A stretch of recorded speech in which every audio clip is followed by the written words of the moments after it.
Tubuh senang, hati pun tenang, tubuh sehat, raga pun kuat. Sehat itu baik, sehat itu asik.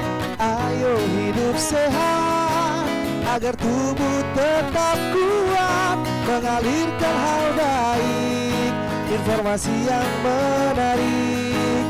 Bersama With Dokter kita jadi tahu untuk hidup sehat. With Dokter. Oke.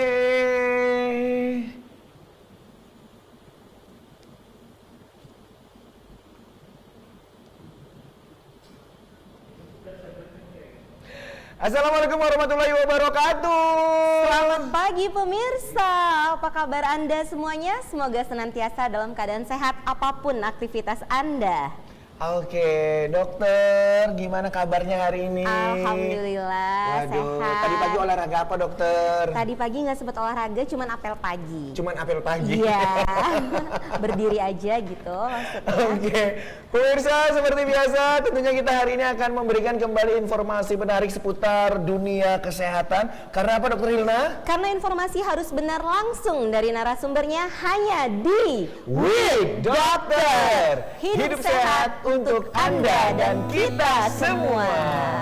Mengingat hari ini kita masih berada di Rumah Sakit Adam Malik, tentunya kita akan menghadirkan kembali narasumber dari Rumah Sakit Adam Malik ya dokter Ya, Hilna. dan hari ini narasumbernya sangat luar biasa karena kita mau menyuguhkan informasi terkini seputar penanganan nyeri. Nyeri dok? Iya, Serius dok? serius nyeri. Jadi nyeri itu ada penanganannya? Ada Bukankah tentunya. kita bisa minum obat anti nyeri aja dok? Oh, sekarang ada banyak sekali nyeri yang tidak bisa ditangani dengan obat. Jadi kalau misalkan nyeri punggung dok? Tanya dokternya. Oke, luar biasa loh dokter Hilna. Jadi kalau nyeri leher dok? Tanya dokter aja. Jadi ada banyak sekali pemirsa, apalagi di Rumah Sakit Adam Malik yang memiliki keunggulan onkologi alias keganasan. Banyak pasien-pasien kanker yang memiliki nyeri yang kronik. Lebih dari 3-6 bulan, luar biasa kan? Jadi kita harus meningkatkan kualitas hidupnya dengan meredakan nyerinya. Tentu saja dengan informasi terkini dan tercanggih. Luar biasa, tepuk tangan dong untuk Rumah Sakit Adam Malik. Aduh, langsung aja dok, hari ini kita kedatangan dokter siapa ini? Oke, hari ini kita kedatangan Dr. John Francis Tepu, MCAT AN, SPAN, FIPM, KMN. Panjang Waduh. banget kan gelarnya. Wah, Kita panggil ini aja langsung. Sekolahnya berapa tahun ini ya dok ya? Nanti kita hitung bersama ya, sama-sama. Iya, Kita iya, panggil dulu. iya. Halo Dr. John. Wah, ini dia. Pagi ini kita diisi sama dokter John ya. Waduh, selamat pagi dok. Sehat dok. Selamat pagi dok. Dari Aduh, gimana dok? Pagi ini berarti nggak visit dulu nih ya dok ya? Sudah. Oh, sudah Visit pagi-pagi tadi, Dok? Sudah. Visit sudah, operasi sudah, semua sudah. Semuanya udah ya dok ya? Lengkap. Tinggal Dan- praktek sore. Praktek sore, Tinggal oke. praktek sore saja. Dan hari ini juga kita akan berbagi informasi tentunya ya dok ya, Ya, betul. terkait dengan nyeri kronik dan solusi. Oke, biar lebih enak lagi ngobrolnya, kali ini kita langsung duduk aja kali ya dok Iya, ya. silakan duduk dokter. Silakan dok. Nah, udah sama kita nih dokter Oke, Jones ya. Baik. luar biasa Nah pemirsa, sebelum kita memulai obrolan pada pagi hari ini, tentunya kita mau menikmati minuman terlebih dahulu ya. Dokter silakan diminum Oh, dulu. Udah boleh disiapin. minum dulu? Sudah, Iya. boleh. Ini silakan, langsung Dok. dibuat dari instalasi gizi. Steril ya? Steril, Dok. insya Allah. Kalau Air dokter- RO ya. Kalau dokter gitu ya nanya, ini steril nggak gitu ya? Steril. Ya harus ditambah alkohol gitu dok. supaya steril. Oke ya. Kita minum juga ya pemirsa. Tentunya pemirsa sembari menyaksikan kita juga diambil juga minumannya biar lebih rileks dan dapat menerima nanti informasi yang akan disampaikan oleh dokter ya. Oke. Baik, Dok, ini mengingat judul kita ini adalah nyeri kronik dan solusi. Ya, betul. Ini nyeri kronik. Apakah ada nyeri akut, Dok, atau nyeri biasa gitu, Dok? Ya, pasti kalau dari segi namanya kan kalau namanya nyeri kronis itu kan terkait dengan waktu ya. Kalau kronis itu artinya sudah lama gitu. Dan tentunya ada juga yang namanya nyeri akut. Kalau nyeri akut itu baru, misalnya dari hitungan 1 sampai 7 hari. Sedangkan kalau kronik itu hitungannya sudah sampai 3 bulan bahkan sampai bertahun-tahun nyeri terus panjang hidupnya gitu. Di titik yang sama hidupnya dok ya? gitu. Iya, ataupun mungkin bisa bertambah di titik yang lain, di tempat yang lain. Gitu. Oke, Dan itu biasanya berlangsung dok, sudah lama. pasien-pasien yang punya masalah nyeri kronik itu paling banyak yang dokter pernah tangani itu pasien apa dok? Ya, sebenarnya kalau saya bilang nyeri kronik ini udah jadi momok sebenarnya. Kenapa jadi momok? Karena ya bayangkan seorang penderita apapun itu yang mengalami nyeri kronis, mereka itu nggak tahu mau kemana berobatnya, kemudian selalu konsumsi obat-obat pereda nyeri yang sementara, sehingga ujung-ujungnya nanti bisa menyebabkan sakit lambung ya, kemudian juga ya sampai ke ginjal, kelainan ginjal. Nah, jadi itu yang terjadi di masyarakat luas sekarang sebenarnya. Mereka itu tidak tahu mau kemana berobatnya dan ya harus apa gitu. Nah, yang paling sering itu kalau yang kita tangani itu ya pada umumnya ya nyeri lutut. Itu sering tuh, nyeri lutut. iya. Kemudian yang katanya nyeri punggung bawah, low back pain bahasa itunya back ya, pain. nyeri yang katanya mungkin saraf terjepit padahal bukan. Nah, itu harus kita periksa lagi, tapi yang pasti nyeri punggung. Kemudian nyeri leher dan tentunya memang ya yang jadi permasalahan juga sebenarnya kalau saya bilang sih permasalahan nasional ya, nyeri kanker. Kanker. Ya, itu yang paling sering sih ya top pasien yang kita tangani. Apakah semua nyeri itu bisa larinya ke kronik dok? Nah, itu pertanyaan bagus tuh. Nah, kalau nyeri akut yang tidak ditangani dengan baik, itu kemungkinan besar akan jatuh ke nyeri kronis. Itu kemungkinan besar. Nah, kemudian terkait juga tadi nyeri kronis, tergantung apa underlying-nya, artinya penyebabnya. Kalau kronis, kalau kanker itu kan pasti kronis ya, lama ya. Nah, kemudian jadi lutut tuh. Lutut itu kan kebanyakan proses penuaan degeneratif kalau bahasanya kan. Artinya itu kan sebenarnya penyakit yang biasa, maksudnya yang hampir dialami oleh semua manusia karena proses penuaan. Nah, karena proses penuaan, otot tidak kuat, kemudian sendi rusak, ya akhirnya sakit nyeri lututnya dan itu berlangsung lama. Oke, baik. Dan tim manajemen nyeri hadir untuk meredakan itu ya dok, Ya, apapun penyebabnya. Ya, jadi kita sebenarnya awalnya sih kita mau menghilangkan nyerinya gitu ya. Tapi sekarang kita dengan kemajuan zaman, kemajuan teknik, kita sudah bergerak ke arah ya memperbaiki underlying-nya. Misalnya kalau nyeri lututnya, ya lututnya kita perbaiki. Kita perbaiki strukturnya, kita perbaiki ototnya, kita tumbuhkan jaringan baru. Kalau karena saraf kejepit, kita bebaskan sarafnya yang terjepit, ya otomatis nyerinya akan hilang. Berarti ini merupakan terobosan begitu ya, Ya. dok ya? Karena selama ini kan kita kalau misalkan nyeri gitu kan langsung minum obat anti nyeri aja ya dok ya. Ya, Nah, betul. ternyata sekarang itu sudah harus diperbaiki strukturnya, Benar. jaringannya agar hilang secara Permanen. medis gitu ya, Ya. permanen gitu ya dok ya.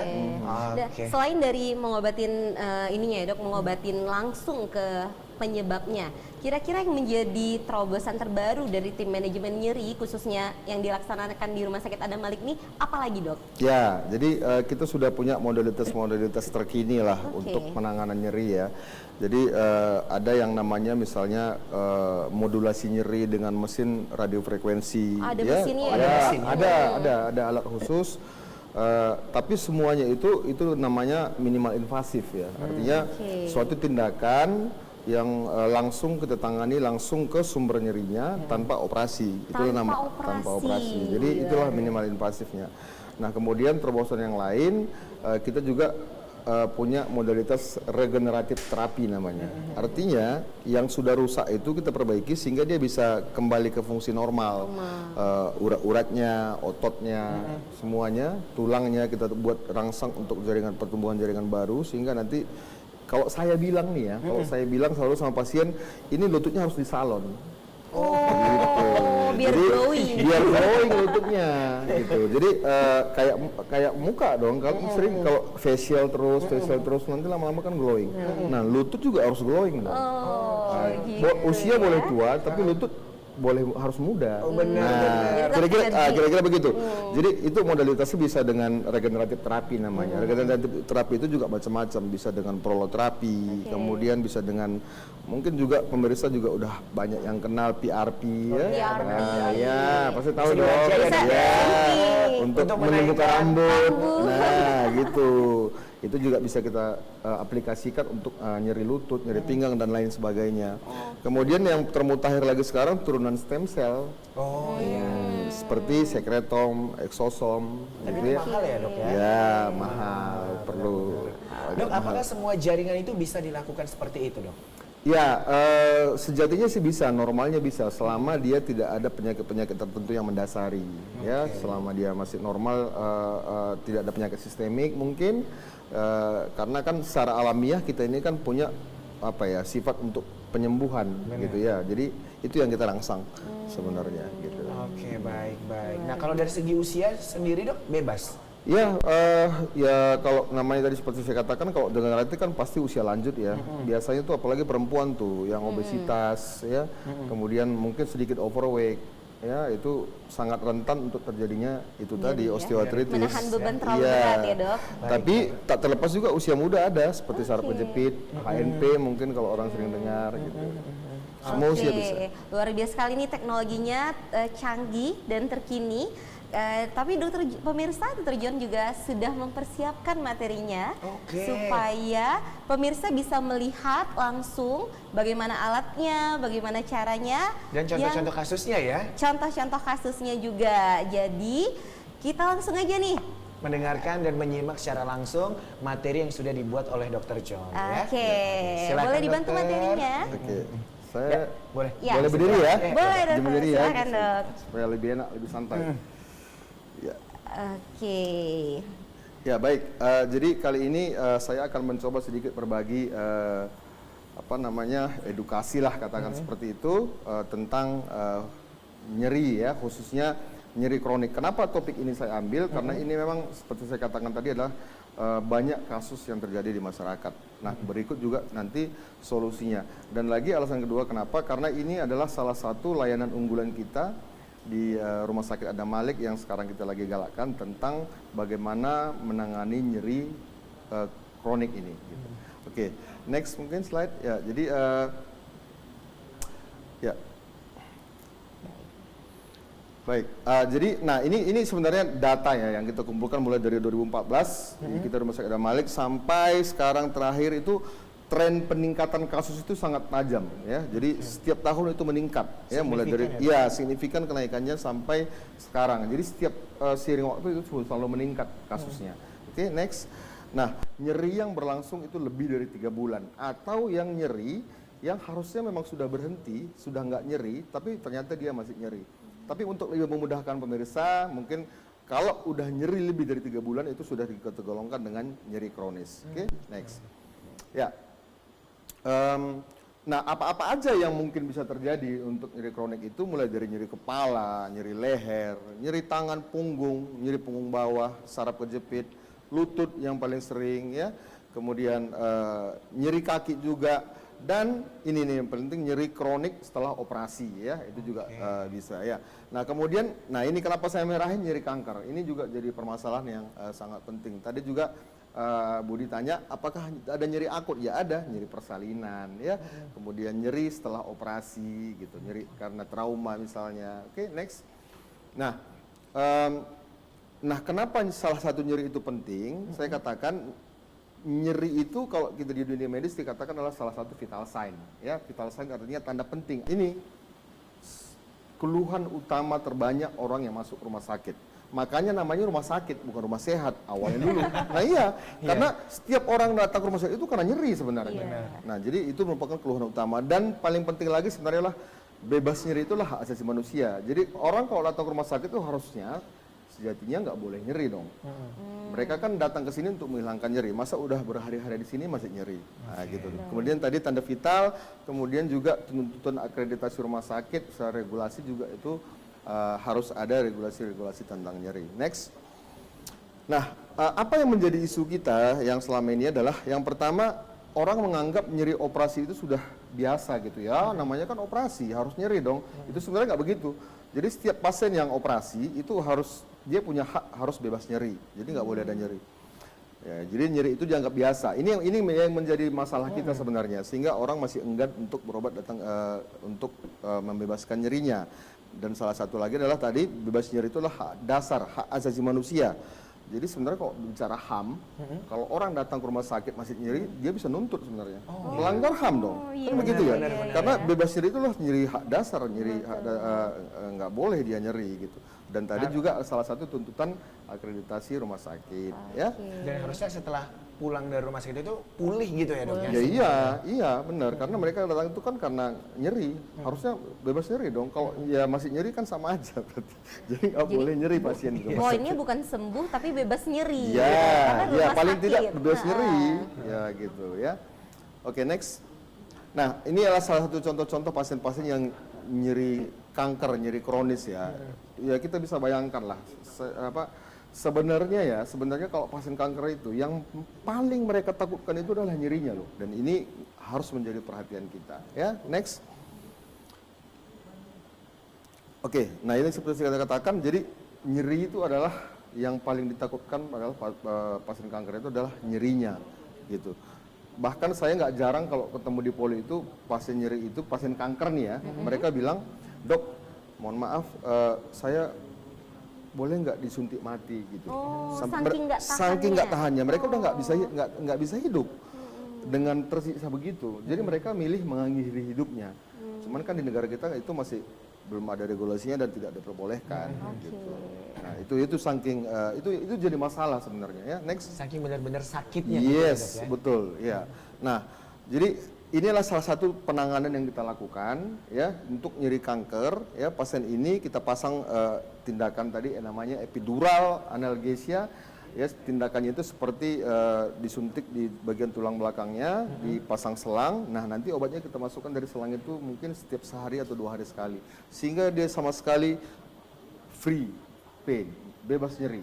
Sama sekali nggak ada nyeri, artinya kualitas hidupnya juga diharapkan akan meningkat. Dan ini kepada pemerintah saya katakan, nggak harus di rumah sakit, tapi pasangnya memang di rumah sakit. Dan ini boleh dibawa pasien pulang. Sehingga nanti tenaga medis kita akan datang ke rumah home care gitu ya, care ya, dok, untuk ya. memberikan obatnya. Next. Iya, baik dokter, mungkin bisa ditahan dulu ya dok Boleh, ya, boleh, ya, boleh. biar makin lebih penasaran lagi nih pemirsa. Kita akan lanjutkan, jangan kemana-mana dulu, kita lanjutkan setelah penampilan dari Medicals Band.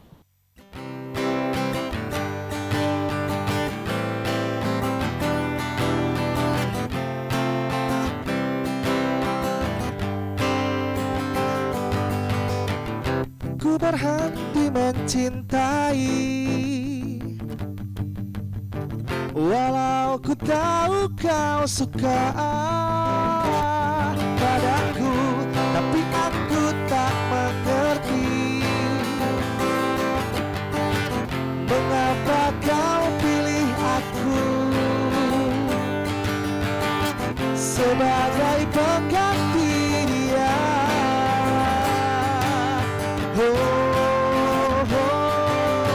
Maafkan aku mencintaimu, karena dirimu itu cinta sahabatku. Aku tak bisa menimbang rasa, karena dirimu itu cinta sesaatku. Oh, maafkan aku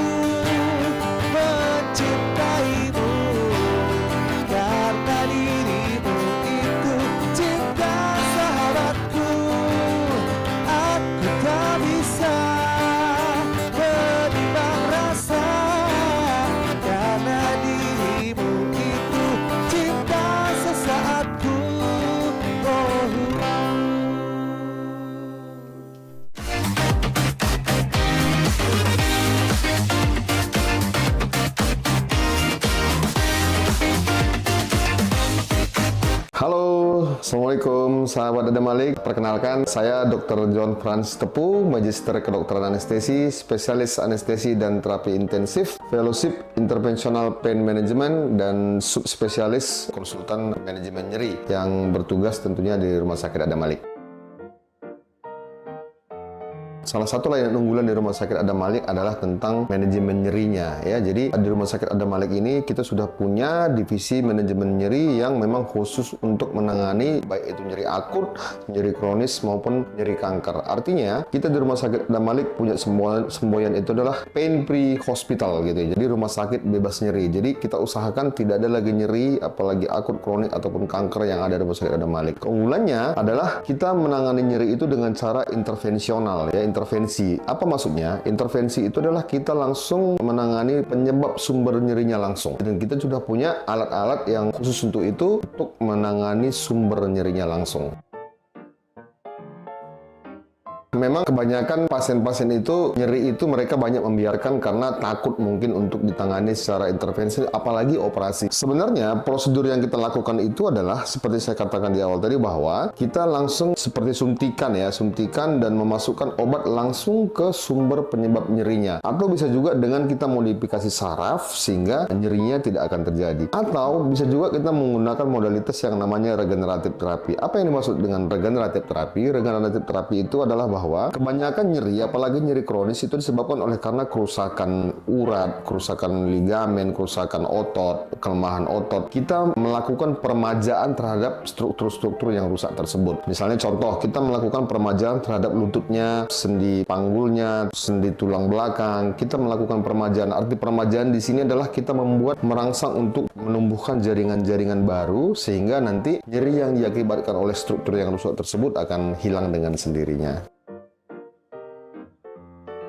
Kasus-kasus yang sering kita tangani adalah yang pertama itu adalah nyeri kronis ya. Nyeri kronis itu menyangkut yang paling sering itu nyeri lutut dan nyeri karena saraf terjepit atau yang sering dikenal orang dengan HNP ya. Jadi nyeri lutut itu biasanya disebabkan kebanyakan oleh karena osteoartritis. Nah, itu yang saya katakan tadi, dan terapi yang kita lakukan untuk itu adalah bukan untuk menghilangkan nyerinya, tapi untuk memperbaiki OA-nya, memperbaiki lututnya, memperbaiki struktur yang rusak. Begitu juga dengan yang karena HNP ya, kita membuat penyokong otot-otot penyokong tulang belakang itu menjadi lebih kuat sehingga diharapkan HNP-nya tidak semakin parah, ataupun kalaupun memungkinkan diharapkan saraf yang terjepit itu akan longgar kembali. Jadi itu prinsip pengobatan manajemen nyeri yang kita lakukan.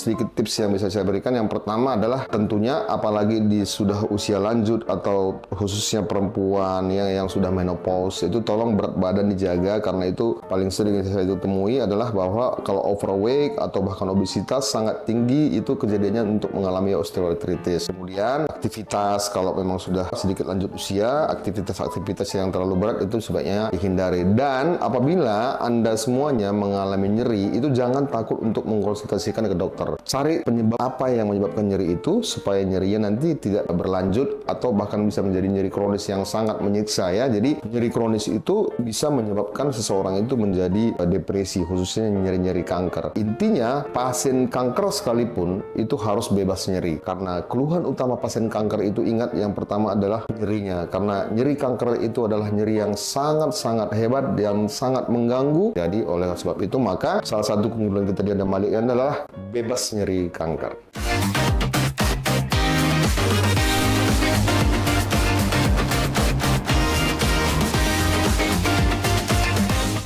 Baik pemirsa, terima kasih masih bersama kami di acara With Doctor. Hidup sehat untuk Anda dan kita semua. Dan hari ini saya masih bersama dengan Dr. John Francis Tepu, MCAT AN, SPAN, FIPM, KMN dengan tema nyeri kronik dan solusinya.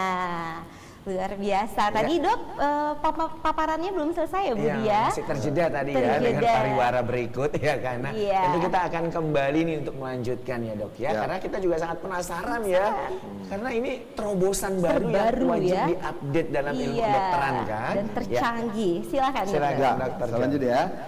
Baik. Ya, so next. Ya, nah jadi sebenarnya apa tujuan kita dengan manajemen nyeri ini, yaitu tentunya mengurangi nyerinya pasti, dan yang paling penting lagi adalah meningkatkan fungsinya. Yang tadinya nggak bisa sholat, ya harus bisa sholat. Yang tadinya nggak bisa jalan ke pasar, harus bisa jalan. Yang tentu ujung-ujungnya harus meningkatkan kualitas hidup daripada pasien tersebut. Next. Modalitas untuk menangani nyeri itu jadi bukan hanya obat-obatan saja, dan tentunya ini tanpa operasi yang namanya interventional pain management. Apa itu? Next. Nah, interventional pain management itu sebenarnya adalah suatu prosedur tanpa operasi, minimal invasif. Yang namanya minimal invasif itu artinya ya tidak terlalu banyak intervensi ya, maksudnya tidak operasi, hanya memasukkan seperti jarum aja, seperti disuntik begitu ya, yang langsung ke targetnya. Targetnya itu apa? Adalah sumber penyebab nyerinya. Nah, ataupun mungkin langsung ke saraf yang menyebabkan atau yang nyeri atau yang terjepit itu. Nah, itu yang dinamakan dengan interventional pain management. Nah, next, apa-apa aja yang bisa kita lakukan, tentunya memberikan obat. Misalnya dia karena memang inflamasi nyerinya, maka kita kasih obat inflamasi ke sumber nyerinya. Kemudian juga mengkoreksi yang tidak normal, artinya kita bisa langsung, contoh misalnya nih, sarafnya kejepit, ya udah kita bebasin sarafnya dari yang terjepit itu, atau yang menjepitnya kita buang, ya otomatis hilang dong nyerinya, gitu ya. Atau memang memodulasi daripada sarafnya, artinya saraf itu kita kacaukan dia, yang tadinya dia menghantarkan nyeri ke otak. Nah, begitu kita ganggu dia, maka itu dia nggak dihantarkan ke otak, tapi akhirnya dia nggak nyeri, gitu. Nah, ini dan semua ini tujuannya tentunya untuk menghilangi nyeri atau memperbaiki fungsi daripada organ tersebut. Next. Ya, jadi selain daripada itu, nah untuk sebelum kita lakukan intervensional tentunya kita harus lakukan diagnostik dulu, ya, diagnostik. Jadi peran daripada interventional pain management itu bukan hanya untuk treatment, tapi juga sebagai diagnostik. Neuromodulasi teknik namanya. Tadi sudah saya jelaskan, jadi pakai radiofrekuensi, dikacaukan sarafnya, kemudian sehingga dia tidak bisa merasakan nyeri. Kemudian, ataupun mungkin sedikit lebih serem, tapi sebenarnya nggak serem, ya. Neuroablative prosedur itu maksudnya dihancurkan sarafnya, dipanaskan dia, sehingga ya pakai alat radiofrekuensinya, gitu ya. Jadi dia sinyal nyerinya akan hilang, ya.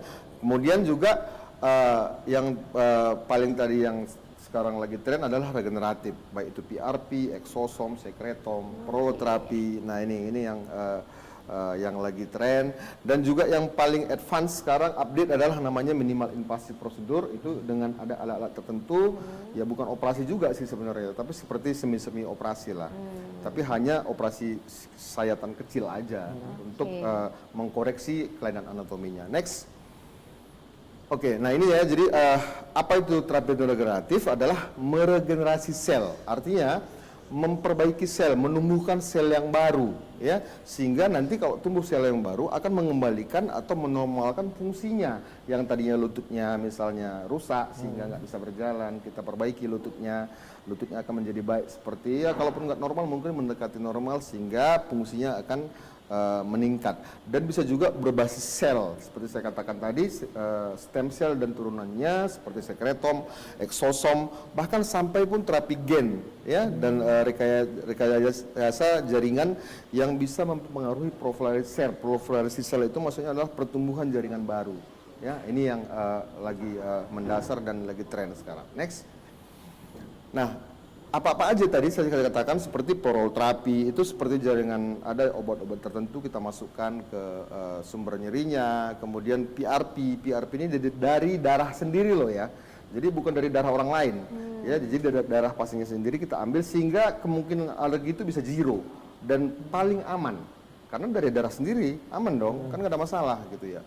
Nah, kalau kita sih sebenarnya lebih menitik beratkan ke stem cell sendiri, ya. Jadi aman, relatif aman. Kalau gitu. PRP diambil dari mana, Dok? Apanya? PRP dari darah sendiri juga? Dari darah ya? Iya, dari darah. Ya. Dengan proses tertentu di laboratorium, setelah itu nanti baru kita masukkan ke pasiennya, gitu ya. Dan ini semuanya bisa kita masukkan ke ligamen, urat-urat, otot, saraf, tulang. Harus ada pengulangan nggak, Dok? Nah, ini pertanyaan bagus nih. Kalau yang saya alami, ya nggak semua sih. Ada sekali aja udah oke, tergantung kronisitasnya, lamanya, kerusakannya. Iya, kerusakannya. Kalau kerusakannya sudah berat, mungkin perlu 2 kali, 3 kali, atau yang rutin, tapi nggak seterusnya lah. ya. Baik. Mungkin sampai 2-3 kali udah cukup ya. Next. Oke. Nah, jadi ini tadi ya, jadi apa aja agen regeneratif itu mulai dari stem cell sampai ke mesenchymal cell itu, dan dari bone marrow ini sudah lebih advance lagi sebenarnya. Dan ini semuanya bisa kita ambil dari darah pasiennya sendiri. Ya, next saja, lanjut.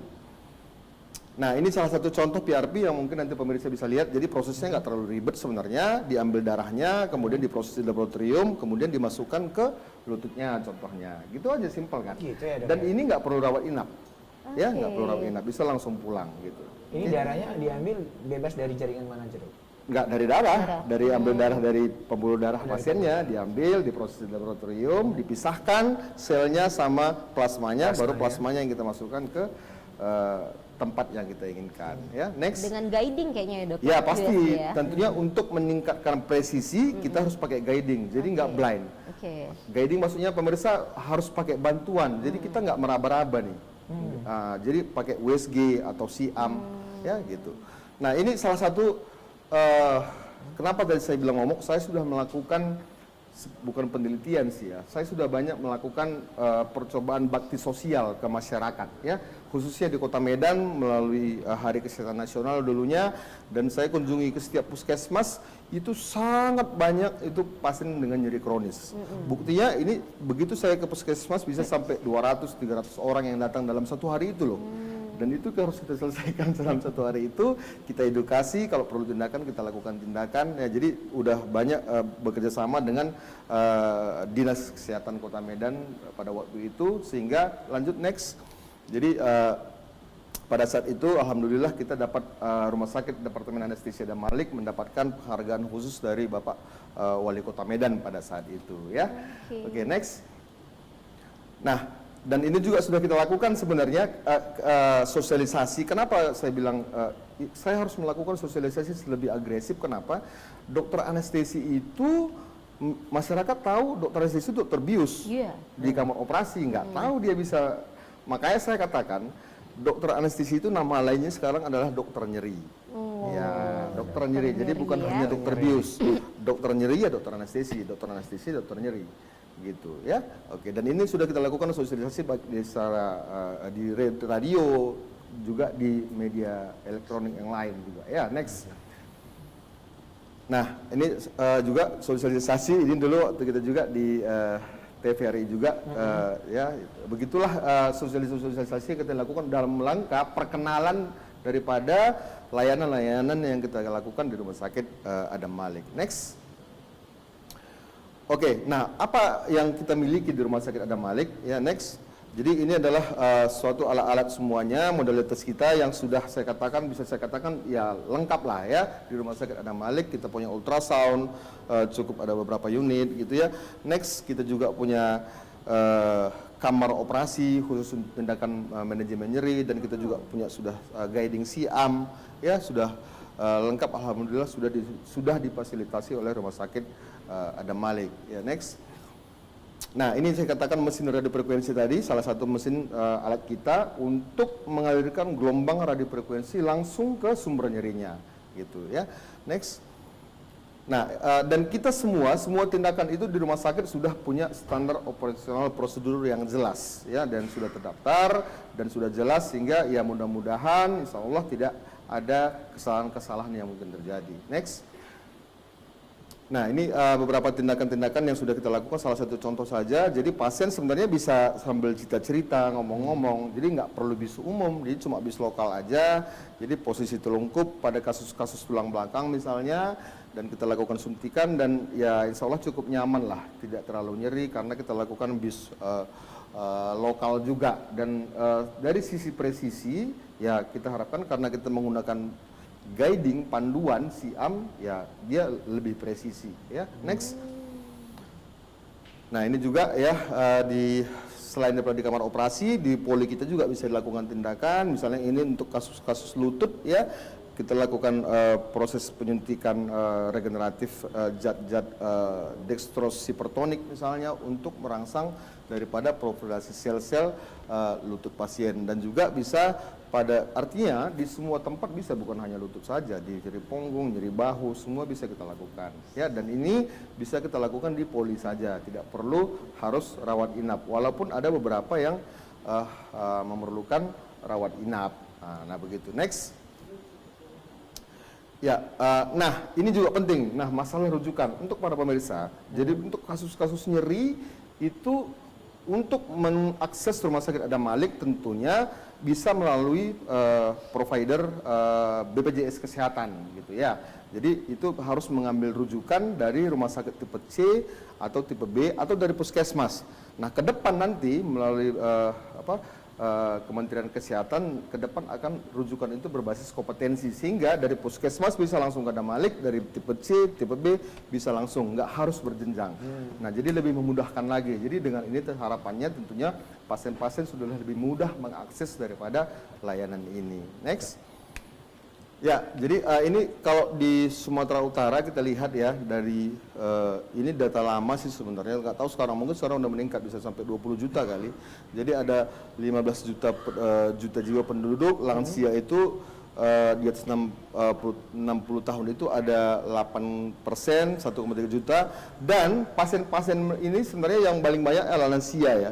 Jadi bayangkan 1,3 juta, dan seperti saya katakan tadi, kalau saya terjun ke puskesmas untuk melakukan itu, kalau dari kita survei aja, ya itu banyak gitu ya, artinya. Dan saya mau katakan begini, setiap orang itu pasti pernah merasakan nyeri. Benar. Setiap orang, ya apalagi sudah lansia, itu pasti ada rasa nyeri, baik itu nyeri lutut, nyeri pinggang, itu paling banyak. Dan bayangkan, ya itu yang harus kita tangani sebenarnya. Nah, masalahnya mungkin selama ini akses, ketidaktahuan. Ya, itu ya, makanya kita harus sering-sering sosialisasi seperti ini. Dan seperti saya katakan, di Rumah Sakit Adam Malik ini kita sudah bisa melayani pasien ini dengan layanan BPJS. Nah, belum tentu, kalau saya bisa katakan khususnya di Sumatera Utara, nggak semua rumah sakit bisa melayani ini loh. Dengan BPJS. Dengan BPJS. Kalau di Adam Malik sudah bisa dengan BPJS. Jadi pemirsa sudah nggak usah khawatir, zero biaya, tidak ada biaya yang dibebankan untuk pasien-pasien BPJS. Oke, next. Ya, next. Ya, nah jadi next saja. Jadi, nah itu yang menjadi tujuan kita adalah bahwa seperti saya katakan di awal, Rumah Sakit Adam Malik adalah harus bisa menjadi rumah sakit bebas nyeri, pain free hospital. Wah, luar biasa. Ya, mudah-mudahan pemirsa bermanfaat. Ya ini yang bisa sampaikan, nanti mungkin kita bisa lebih diskusi lagi. Oke, baik. Terima kasih Dokter John, silakan Dok. dulu. Waduh, ini beneran daging semua ya Dokter Hilna ya. semua. Informasi terbaru, terupdate ya. Jadi kita nggak rugi kalau nonton With Doctor ya. Nah pemirsa jangan kemana-mana, kita masih punya satu segmen lagi. Kita saksikan terlebih dahulu dia penampilan spesial dari Medical Band. Ingin kau temani aku sampai akhir nanti.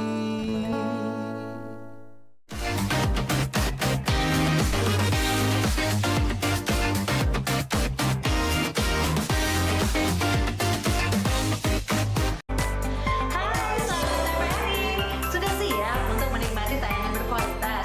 Yuk saksikan TVRI, Stasiun Sumatera Utara. Televisi yang selalu menyuguhkan program-program terbaik untuk Anda dan keluarga.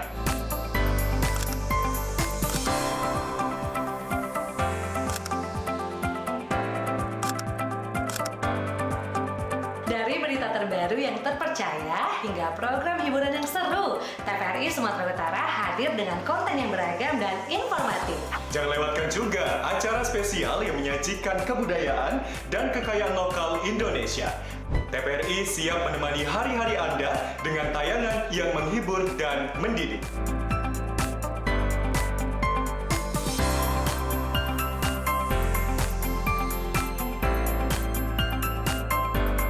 Biar tidak ketinggalan informasi, jangan lupa kunjungi media sosial TVRI Sumatera Utara ya. Ada konten-konten menarik dan menginspirasi juga loh.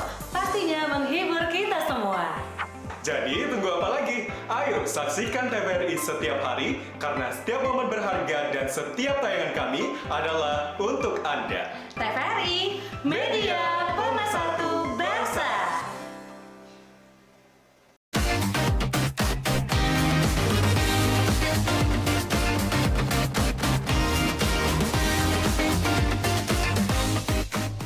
Oke, balik lagi bersama dengan kita di With Doctor. Hidup sehat untuk Anda dan kita semua.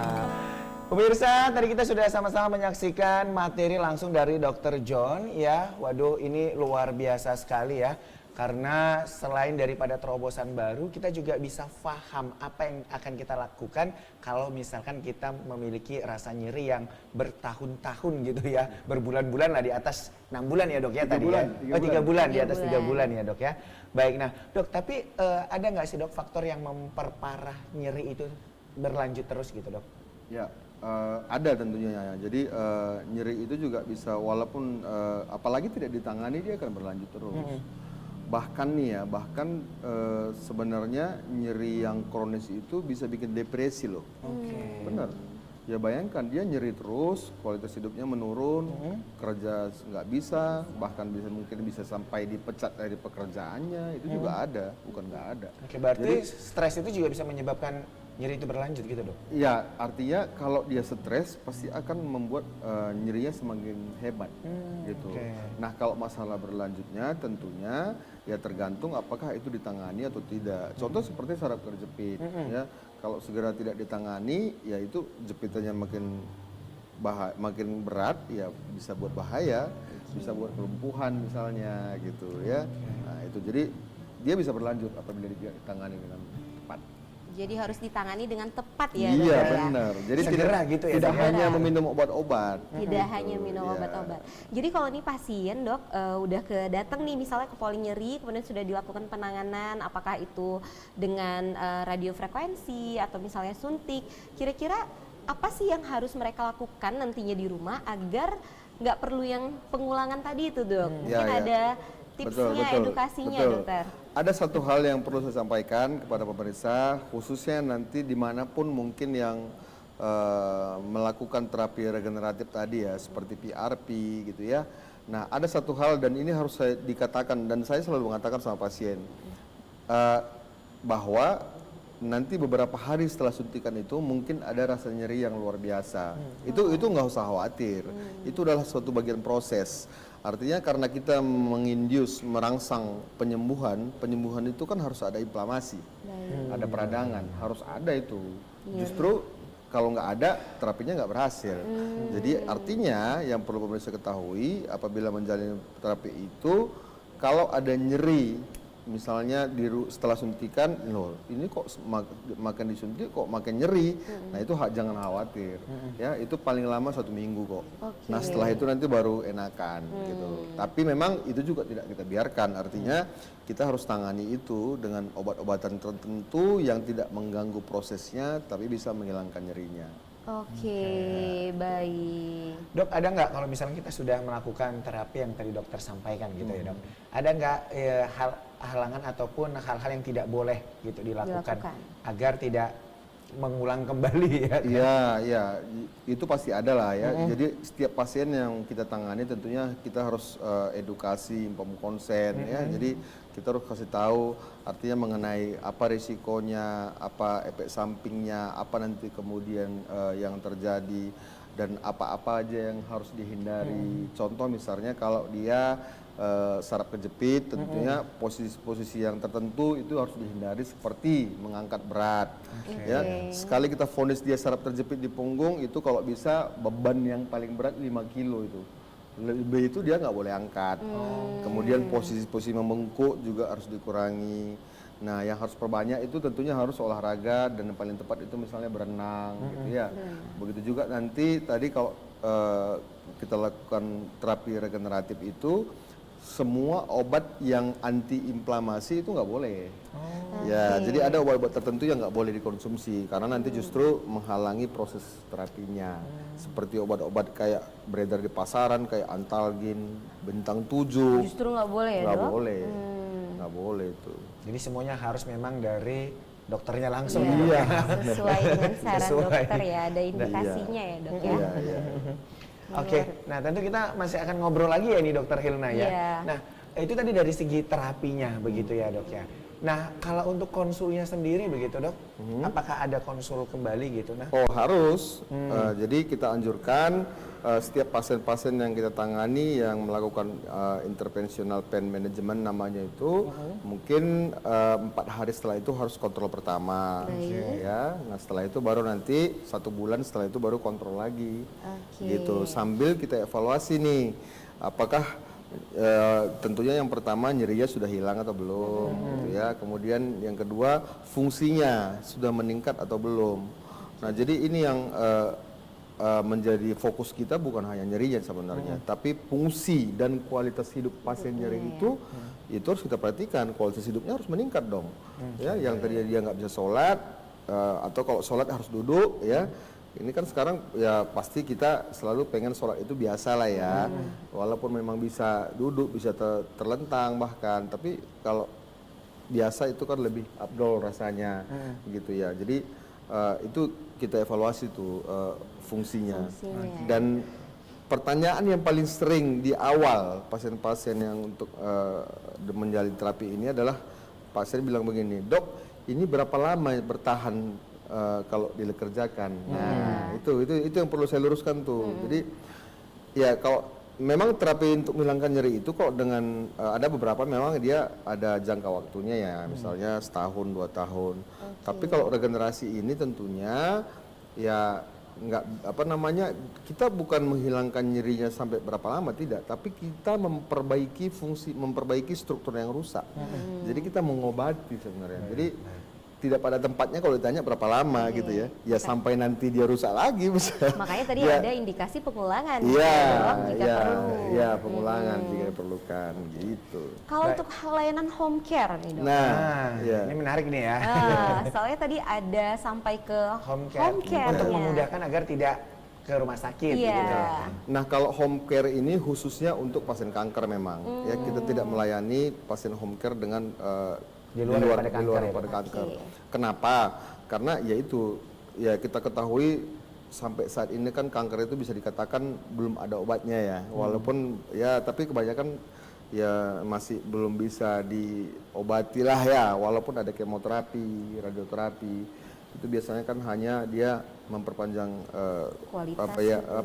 memperpanjang hidupnya, survival rate-nya gitu ya. Jadi pada kasus-kasus yang terminal, end stage, artinya memang udah ya maaf cakap mungkin ya tinggal menunggu gitu ya. Nah itu yang perlu kita lakukan home care.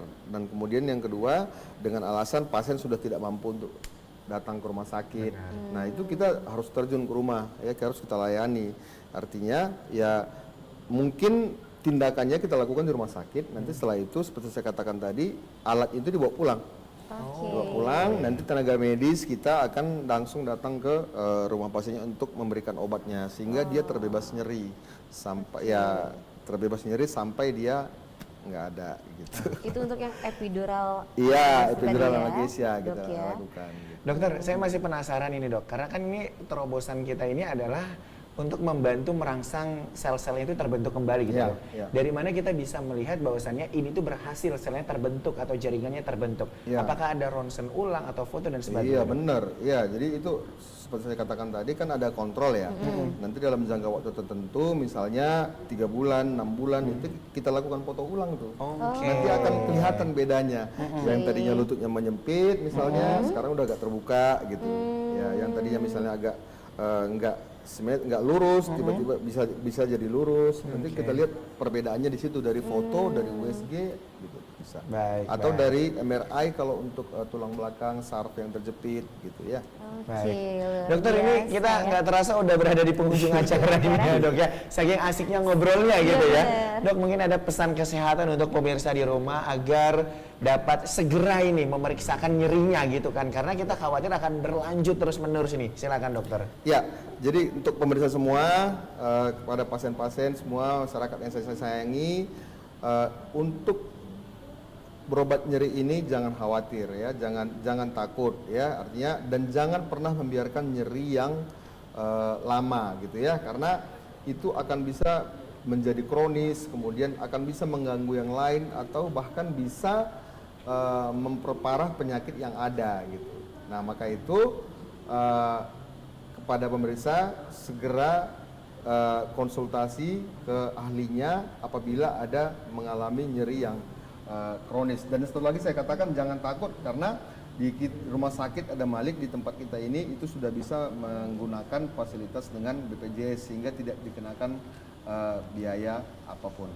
Nah, sekali lagi salam bebas nyeri. Oke, salam bebas nyeri dari Rumah ya. Sakit Adam Terima Malik kasih Dr. John sudah banyak memberikan informasi kepada kita semua. Kita tunggu terobosan berikutnya ya, Dok ya. Terima kasih. Baik, pemirsa terima kasih juga sudah menyaksikan With Doctor ya. Mudah-mudahan informasi ini bisa menambah pengetahuan kita bersama dan jangan lupa saksikan terus With Doctor setiap Senin sampai dengan Jumat pukul 10 sampai 11 waktu Indonesia bagian barat. Saya Muhammad Budi SR Dan saya Hilna Khairunisa. Sampai jumpa. dadah.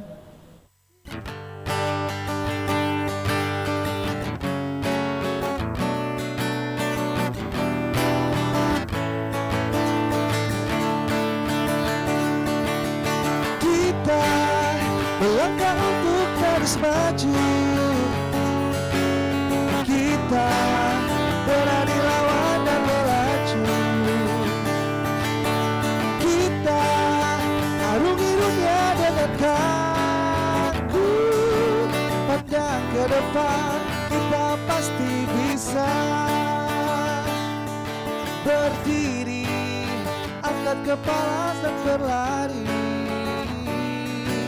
Lihat ke depan, lupakan belakang. Bermimpi, jangan menyerah walau kau letih. Jangan berhenti hingga nafas terhenti. Oh, berdiri, angkat kepala dan berlari. Lihat ke depan, lupakan belakang. Bermimpi, jangan menyerah walau kau letih. Jangan berhenti hingga nafas terhenti. Jangan berhenti hingga nafas terhenti.